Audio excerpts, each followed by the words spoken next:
मस्जिद की कमेटी के जो लोग हैं उनको ब्लैकमेल करते हैं, एडमिनिस्ट्रेशन उनको रात रात भर परेशान करता है, उनको प्रेशर बिल्डअप करता है और उनसे ये कहता है कि आप हमारे साथ में डेवलपमेंट प्रोजेक्ट के लिए कंप्रोमाइज कर दीजिए।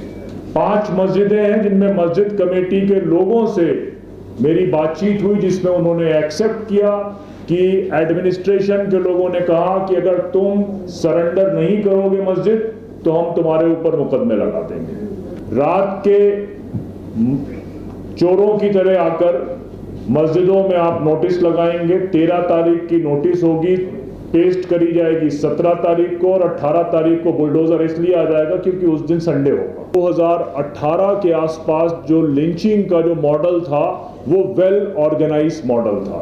अब ये वेल ऑर्गेनाइज मॉडल मस्जिद पे जो अटैक्स हो रहे हैं उनका भी वेल ऑर्गेनाइज मॉडल है, ये कोई रैंडम कॉल नहीं है।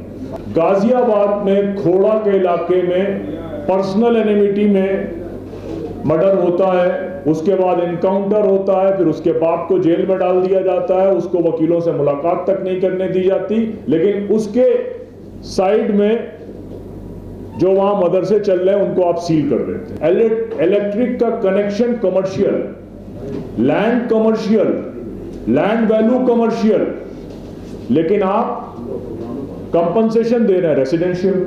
बनारस के दलमंडी में जो काशी विश्वनाथ मंदिर का गेट है, वहां से जो नई सड़क जिसके लिए वो प्रोजेक्ट बनाया जा रहा है वो एक सुनार गली है जिसका 100 मीटर का डिस्टेंस है, दलमंडी है जिसका 650 मीटर का डिस्टेंस है, लेकिन 650 मीटर की सड़क की गली को तोड़ा जा रहा है जिसमें 187 मकान है, जिसमें 5 मस्जिदें हैं। कि दलमंडी पूर्वांचल के इलाकों में मुसलमानों का इकोनॉमिक इंजन है। 2000 दुकानें हैं जिनको डिस्ट्रॉय किया जा रहा है। अवैध बताने की साजिश ये है कि आप मस्जिद की कमेटी के जो लोग हैं उनको ब्लैकमेल करते हैं, एडमिनिस्ट्रेशन उनको रात रात भर परेशान करता है, उनको प्रेशर बिल्डअप करता है और उनसे ये कहता है कि आप हमारे साथ में डेवलपमेंट प्रोजेक्ट के लिए कंप्रोमाइज कर दीजिए। सलमान साहब अभी ये बात कह रहे थे कि डेवलपमेंट प्रोजेक्ट को रोकना मुश्किल होता है। बनारस के दलमंडी में जो काशी विश्वनाथ मंदिर का गेट है, वहां से जो नई सड़क जिसके लिए वो प्रोजेक्ट बनाया जा रहा है वो एक सुनार गली है जिसका 100 मीटर का डिस्टेंस है, एक दलमंडी है जिसका 650 मीटर का डिस्टेंस है, लेकिन 650 मीटर की सड़क की गली को तोड़ा जा रहा है जिसमें 187 मकान है, जिसमें 5 मस्जिदें हैं। पहले डेवलपमेंट का मॉडल ये होता था कि उसमें रिलीजियस प्लेसेस को अवॉइड किया जाता था और शॉर्टेस्ट रूट को लिया जाता था। ये सिर्फ डेवलपमेंट मॉडल या रोड वाइडनिंग मॉडल नहीं है। दलमंडी के बारे में सबको मालूम है कि दलमंडी पूर्वांचल के इलाकों में मुसलमानों का इकोनॉमिक इंजन है। 2000 दुकानें हैं जिनको डिस्ट्रॉय किया जा रहा है। 5 मस्जिदें हैं जिनमें मस्जिद कमेटी के लोगों से मेरी बातचीत हुई, जिसमें उन्होंने एक्सेप्ट किया कि एडमिनिस्ट्रेशन के लोगों ने कहा कि अगर तुम सरेंडर नहीं करोगे मस्जिद तो हम तुम्हारे ऊपर मुकदमे लगा देंगे। उनसे कहा गया कि तुम अपना अंजाम खुद भुगतोगे। तो ये जो पूरा मॉडल है इसमें कहीं कोई बेसिक प्रोटोकॉल्स फॉलो नहीं हो रहे हैं। रात के चोरों की तरह आकर मस्जिदों में आप नोटिस लगाएंगे। 13 तारीख की नोटिस होगी, पेस्ट करी जाएगी 17 तारीख को और 18 तारीख को बुलडोजर इसलिए आ जाएगा क्योंकि उस दिन संडे होगा। और ये मॉडल सब जगह चल रहा है। जहां तक मैंने दलमंडी के कंपनसेशन की बात करी थी, तो कंपनसेशन क्या दिया जा रहा है? दलमंडी के दोस्त सभी उस पर अपनी बात रखेंगे, लेकिन कंपनसेशन किस चीज का है? इलेक्ट्रिक का connection commercial, land commercial, land value commercial, लेकिन आप कंपनसेशन दे रहे हैं रेसिडेंशियल। तो जिस मकान में उनको 1 करोड़ रुपए मिलना चाहिए, जिसमें 6 दुकानें बनी हुई थी ताकि वो दुकानदार से भी उस कंपनसेशन को शेयर करते, उसमें उनको दिया जा रहा है 8 लाख। दलमंडी में जो पहली दुकान तोड़ी गई उसमें कमिटमेंट किया गया कि कंपनसेशन दिया जाएगा 4 करोड़ रुपए उस पूरे बिल्डिंग का। कंपनसेशन शुरू में कमिटमेंट में किया गया कि आपको कंपनसेशन कमर्शियल दिया जाएगा जो कमर्शियल एरिया के हिसाब से होता है, लेकिन 4 करोड़ के कमिटमेंट में 75 लाख रुपए मिले।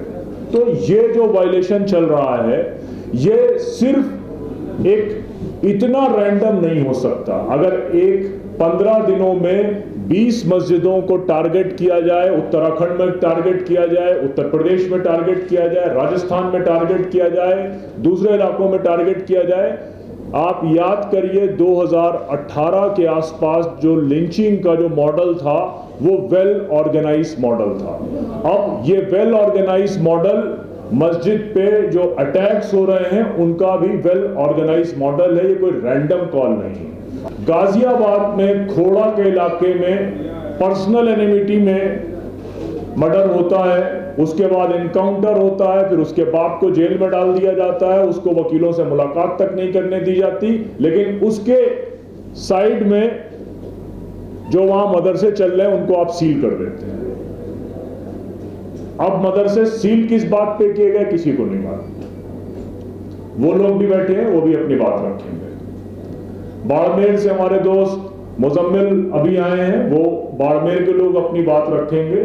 सिर्फ आपसे हम ये बात कहना चाहते हैं, अल्टरनेट मीडिया जो यहां मौजूद है, ये रैंडम लीगल प्रोसीजर्स का मामला केवल नहीं है कि किसी लीगल सेटअप में आपको डालकर मस्जिदें तोड़ी जा रही हो, मस्जिदें शहीद करी जा रही हो, मस्जिदें डेमोलिश की जा रही हो, बल्कि ये well organise, well structured, well planned right wing का अटैक है और जुडिशरी जिसमें एक पार्ट है।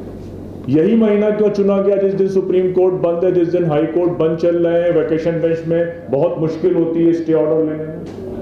ये बहुत वेल प्लान है। आप जब सबकी बातें सुनेंगे और जब आप कंक्लूड करेंगे स्पीकर्स के बोलने के बाद, तो आपको ये आइडिया लगेगा कि ये वेल ऑर्गेनाइज अटैक है सिस्टम का रिलीजियस प्लेसेस के ऊपर, जिससे मुसलमानों को पहले एक इंडिविजुअल की लिंचिंग से जिस तरह से डराया जाता था, अब उसको इमोशनली, साइकोलॉजिकली उसके ऊपर मस्जिदों पर को गिराकर पूरी कम्युनिटी को अफेक्ट किया जाए, और ये कलेक्टिव पनिशमेंट का एक पार्ट है।